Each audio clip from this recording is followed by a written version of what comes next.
നമസ്കാരം. Operation roaring lion എന്ന സൈനിക നടപടിയെക്കുറിച്ച് നമുക്കറിയാം. ഇറാന് നേർക്ക് നടന്ന ആക്രമണമാണ്. ഇതുമായി ബന്ധപ്പെട്ട് ഇപ്പോൾ ഒരുപാട് വിശദാംശങ്ങൾ പുറത്തു വന്നുകൊണ്ടിരിക്കുകയാണ്. അമേരിക്കയും ഇറാനും തമ്മിൽ സമാധാന സന്ധിയിലേക്ക് എത്തുമ്പോഴും ഇസ്രായേൽ ഇറാനിലേക്ക് നടത്തിയ ആക്രമണങ്ങളുടെയും അതുപോലെ തന്നെ അവർ നടത്തിയ നിരീക്ഷണങ്ങളുടെയൊക്കെ ഞെട്ടിപ്പിക്കുന്ന കണക്കുകളാണ് ഇപ്പോൾ പുറത്തു വരുന്നത്. ഏതാണ്ട് 18,000-ലധികം ബോംബാക്രമണങ്ങളാണ് ഇസ്രായേൽ ഇറാനിൽ നടത്തിയത് എന്നാണ് ഇപ്പോൾ പുറത്തു വരുന്ന ഒരു റിപ്പോർട്ട്. മാത്രമല്ല, ഇസ്രായേലിൻ്റെ ചാര ഉപഗ്രഹങ്ങൾ ഇറാൻ്റെ ഓരോ മുക്കും മൂലയും വരെ അതിൻ്റെ ചിത്രങ്ങളെടുത്ത് ശേഖരിച്ച് വെച്ചിരുന്നു എന്നുള്ള റിപ്പോർട്ട് ഇപ്പോൾ പുറത്തു വരികയാണ്. 2025 ഇസ്രായേലും ഇറാനുമായി ഒരു ഏറ്റുമുട്ടലുണ്ടായിരുന്നു. അന്ന് ഏതാണ്ട് 12,000-ഓളം ചിത്രങ്ങൾ മാത്രമാണ് ഇസ്രായേലിൻ്റെ കൈവശം അന്ന് എടുക്കാൻ കഴിഞ്ഞിട്ടുണ്ടായിരുന്നത് എങ്കിൽ ഇപ്പോൾ അതിൻ്റെ എത്രയോ 50,000-ലധികം ചിത്രങ്ങൾ, അതായത് 39 ദിവസം നീണ്ടുനിന്ന യുദ്ധത്തിൽ ദിവസവും 1000-ലധികം ഉപഗ്രഹ ചിത്രങ്ങളാണ് ഇസ്രായേലിൻ്റെ കൈവശം അവരുടെ ചാര ഉപഗ്രഹങ്ങൾ വഴി ലഭിച്ചുകൊണ്ടിരിക്കുന്നത് എന്നാണ് ഈ പുതിയ റിപ്പോർട്ട് സൂചിപ്പിക്കുന്നത്.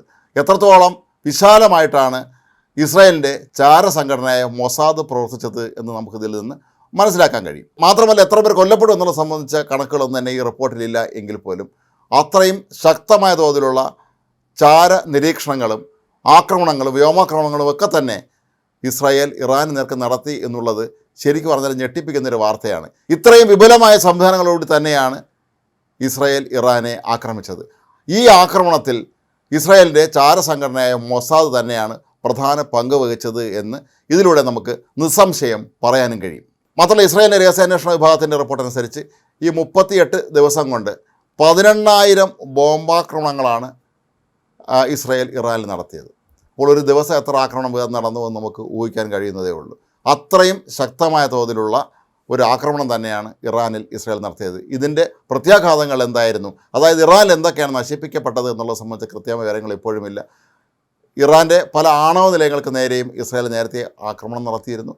അതുപോലെ ഇറാൻ്റെ വളരെ പ്രധാനപ്പെട്ട സൈനിക താവളങ്ങൾ, അതുപോലെ അവരുടെ മിസൈൽ ലോഞ്ചറുകൾ ഇവയെല്ലാം തന്നെ തകർത്തിരുന്നു. മിസൈൽ നിർമ്മാണ കേന്ദ്രങ്ങൾ പലതും തകർത്തിരുന്നു. അപ്പോൾ ഇങ്ങനെ നോക്കുമ്പോൾ ഇതിൻ്റെ കണക്ക് ഞെട്ടിപ്പിക്കുന്നതാണ്. അത്രയും ശക്തവും വിപുലവുമായ രീതിയിൽ തന്നെയാണ് മൊസാദിൻ്റെ നിർദ്ദേശപ്രകാരം IDF അഥവാ ഇസ്രായേൽ സൈന്യം ഇറാനിലേക്ക് കടന്നു കയറി ആക്രമണം നടത്തിയിരിക്കുന്നത്. ഇസ്രായേൽ യുദ്ധവിമാനങ്ങൾ 85,000 തവണയാണ് ഇറാനിലേക്ക് പറന്നു ചെന്നത് എന്നാണ് മറ്റൊരു റിപ്പോർട്ട്. അതുപോലെ ഇറാനിലെ 4,000-ഓളം കേന്ദ്രങ്ങളിലാണ് ഇസ്രായേൽ പ്രധാനമായും ബോംബ് വർഷം നടത്തിയത് എന്നാണ് പറയപ്പെടുന്നത്. ഇതിൽ ഏതാണ്ട് 1,500-ഓളം ആക്രമണങ്ങളൊക്കെ തന്നെ ഏതാണ്ട് ചില പ്രത്യേക മേഖലകൾ മാത്രം കേന്ദ്രീകരിച്ചാണ് നടത്തിയതെന്നും പറയപ്പെടുന്നുണ്ട്. ഒരുപക്ഷെ ഇത് അവരുടെ ആണവ സംഭരണ കേന്ദ്രങ്ങളോ അതല്ലെങ്കിൽ അവരുടെ ആയുധ സംഭരണ കേന്ദ്രങ്ങളോ ഒക്കെ തന്നെ ആകാനാണ് സാധ്യത. ഇത്രയധികം വിമാനങ്ങൾ ഇത്രയധികം സമയമെടുത്ത് ഇറാനിലേക്ക് പാഞ്ഞെത്തി വലിയ തോതിലുള്ള ആക്രമണം നടത്തിയിട്ടും ഇപ്പോഴും ഇറാൻ പിടിച്ചു നിൽക്കുന്നു എന്നുള്ളത് മറ്റൊരു അത്ഭുതകരമായ കാര്യമാണ്. കാരണം അമേരിക്കയും ഇസ്രായേലുമാണ് ഒരുമിച്ച് ഇറാനെ ആക്രമിച്ചുകൊണ്ടിരിക്കുന്നത്. ഇപ്പോഴാണ് അതിന് താൽക്കാലിക വിരാമമായിരിക്കുന്നത്. എങ്കിൽ പോലും ഇപ്പോഴും ഇസ്രായേൽ ലെബനനിലെ ആക്രമിക്കുന്നത് അവസാനിപ്പിച്ചിട്ടില്ല. ഡൊണാൾഡ് ട്രംപിൻ്റെ വാക്കിനെയൊക്കെ ധിക്കരിച്ചുകൊണ്ട് തന്നെയാണ് അവർ ഇപ്പോഴും ലെബനനിൽ ആക്രമണം നടത്തുന്നത്. ഏതായാലും ഇറാനിലേക്ക് ഇനി ഇസ്രായേൽ ആക്രമണം നടത്താനുള്ള സാധ്യത കാണുന്നില്ല. ഏതായാലും സമാധാന സന്ധി ഈ വെള്ളിയാഴ്ച ഒപ്പിടുകയാണ്. അമേരിക്കയും ഇറാനുമാണ് അതിലെ മുഖ്യകക്ഷികളെങ്കിൽ പോലും ഇസ്രായേലും ഇതിനോട് യോജിക്കാൻ തന്നെയാണ് സാധ്യത. ഇറാനോടുള്ള ശത്രുത തൽക്കാലത്തേക്ക് നിർത്തിവെച്ചാലും ലെബനനിലേക്കുള്ള ആക്രമണം അവർ നിർത്തുകയില്ല എന്നുള്ളത് ഇപ്പോഴും വ്യക്തമാണ്.